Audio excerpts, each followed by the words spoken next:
शरीर हमारा कितना ही सुंदर हो और इस शरीर के द्वारा भगवत भक्ति नहीं हो रही है, शरीर के अंदर विराजमान जो परमात्मा वो प्रकट नहीं हो रहे हैं, अंतःकरण में भक्ति और प्रेम का प्राकट्य नहीं हो रहा है, तो वो शरीर चाहे कितना ही सुंदर हो, चाहे कितनी ऊंची जाति का हो, चाहे ऊंचा वर्ण और आश्रम का हो, और चाहे ब्रह्मा और इंद्र भी क्यों नहीं हो, महाराज कहते हैं वो शरीर काम का नहीं।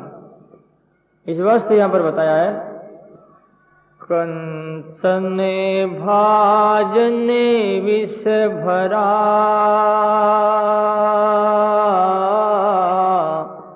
सो मेरे किस काम, दरिया बासन जो भला, दरिया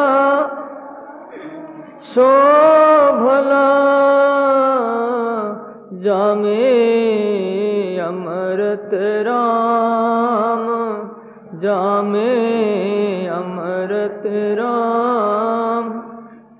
महाराज कहते हैं सोने का घड़ा है, उसमें जेर भरा हुआ है, कंचन भाजन विष भरा, सो मेरे किस काम।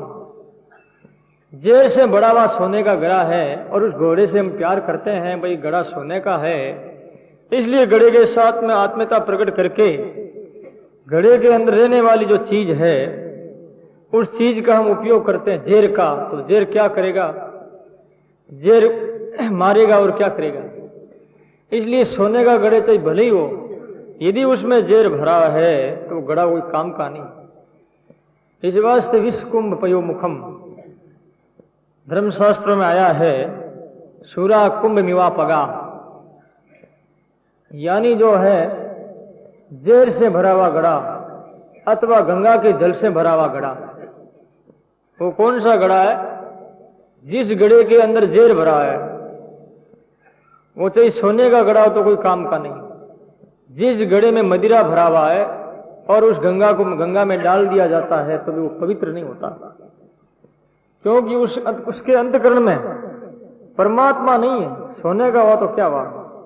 दरिया महाराज कहते हैं बासन जो भला जामे अमृत राम, चाहे वो मिट्टी का घड़ा है और टूट फूट सकता है, कच्चा है, सुंदर नहीं है, फिर भी उसमें अमृत है, तो मिट्टी के घड़े से लोग प्यार करेंगे। इस वास्ते ऐसे घट, ऐसे शरीर इस जगत में उपयोगी है, जिस शरीर के द्वारा भगवत भक्ति होती है, भगवत नाम जाप ध्यान होता है। ऐसे जो शरीर है इस जगत का नूर होते हैं, जगत के एक पथ प्रदर्शक होते हैं, जगत के कर्ण जाज होते हैं।